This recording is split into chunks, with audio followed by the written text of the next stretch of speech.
Good morning, gang. Merry Christmas. Christmas Day is upon us here. So, as I'm recording this, I hope you all are sitting around the tree with the kids, opening presents, and just having a fun Christmas morning in your pajamas, watching the kids go crazy. So very interesting Christmas Eve for us, I guess, if you will. And the only way I can explain it is this is why we prep. Okay. Now, as you all know, I live down in Tennessee, and 100 degrees, no problem in the summer, and not that that's anything strange up north. I lived in Boston. Trust me, I know how hot it can get up there in the summer. What's different is down here we don't get much of a winter, if you will. I mean, it gets cold, down in the 30s or something like that. High 20s would be cold for us, but we don't get a whole lot of snow. Well, yesterday we had an ice storm followed by a snowstorm, and it started rolling in about 3 o'clock. Well, guess what happened? Trees fell down over power lines, power went out, so we lost power from 3 to maybe 4 o'clock, something or thereabouts. Maybe it was 2. No, I take it back. It was no. This was the first one was maybe about noon to 2, and so then the power came back on. And then about 3 o'clock, then the snow started. And so now we had snow on top of ice. And by 5:30 or so, Mrs. Pinball and I were having Christmas dinner. And 6 o'clock, we sat down to open our gifts to each other. And the power went out. And so here it is. It was 28 degrees and snow and ice all over the place. And we've got no power. Obviously, it's dark. This is why we prep, okay? And so didn't stop us for a second. Grabbed a couple of these. Y'all recognize these, the little lanterns. Popped those out, put them on the table, and there was light to open Christmas presents by. But as the hours rolled by and we started realizing, hey, we didn't know what was going on with how long the power was, I had called the power company. The power company told me, oh, the roads are treacherous. The crews can't go more than 10 to 15 miles an hour. It's Christmas, so we were working on a skeleton crew as is, so we've called people in. Don't know when we're going to get the power back. Okay? So we started thinking, all right, what about freezers? What about refrigerators? Now, if you all know, a freezer, if it's full, will keep that food frozen for about 48 hours. If it's half full, about 24 hours. A refrigerator, if it's full, will keep the food cold for about 4. So now you get into a situation where, your freezer can make it overnight, your refrigerator's not going to. So you've got to deal with something there. So I got ready to think about putting the generator out, get out in the snow and do all that. Again, I know 3 inches of snow here is a lot, okay? 3 inches of snow in New England, you'd laugh at me. Or certainly Chicago, or God knows Minnesota, North Dakota, that whole area. You guys, 3 inches of snow is a walk in the park. So, first thing I want to do, Mrs. Pinball had noticed her phone was out of charge, and obviously you want to have a charged phone just in case you need to call 911.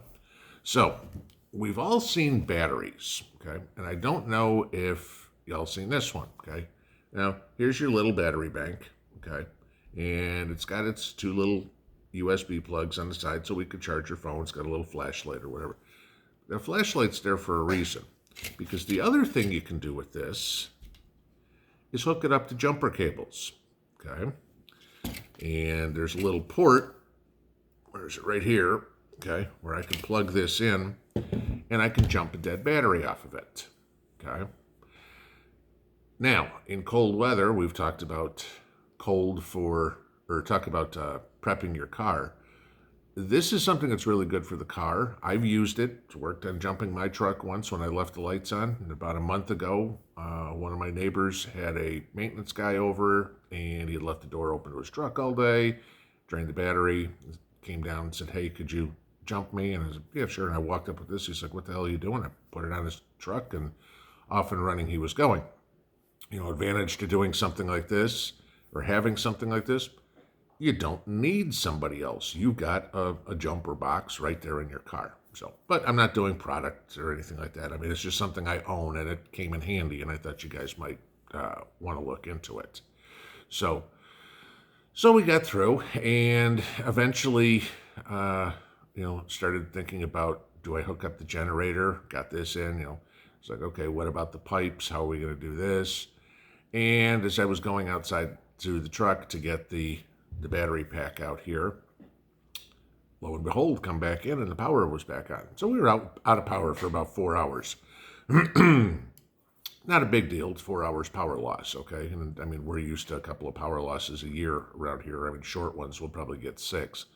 But this is why a lot of us are saying all the time, you need to prep, because you never know what's going to happen and you never know when it's going to happen, okay?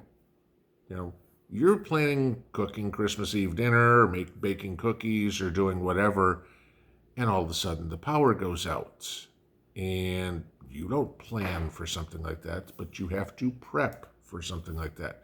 Now, if you had a turkey in the oven or something like that, and obviously you're cooking that thing for 4, 5, 6 hours, however big your turkey is, now you're like, okay, how long was it in? How much longer do we have to go? How long's the power out? Et cetera, et cetera, et cetera. I certainly expect that this kind of messed up a lot of people's Christmas dinners yesterday. But, this is the whole point, folks. You've got to be prepared for even a minor SHTF event anytime, just like a power outage, okay? We didn't know how long the power was going to be out. The trees are over power lines, and apparently, according to the electric company, this was all over the county on Christmas Eve. We could have been without power for days. Who knows? We got lucky. Apparently, we were one of the first ones to get fixed. We were only out for 3.5, 4 hours, something like that. No big deal.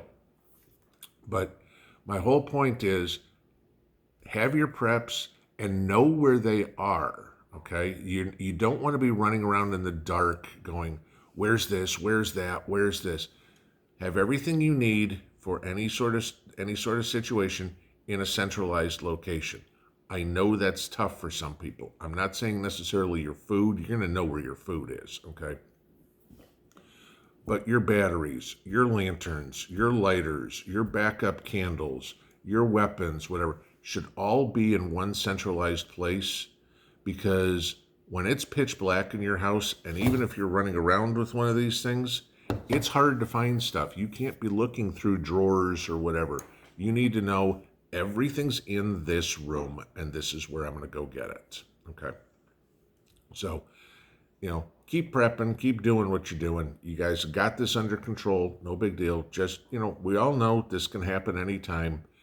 Have the stuff you need, have it handy, know where it is, so you can move on seamlessly. If you do that, it's a little inconvenience, but you're not freaking out like, a whole bunch of people around here were yesterday going, oh my God, what do we do? Do we have a candle somewhere? Where are the flashlights? We all have been there, okay? And we all woke up one day and said, no more. So that's what I got this morning, guys. Didn't want to do anything hardcore or anything like that. It's Christmas, okay? We're not going to deal with all the craziness.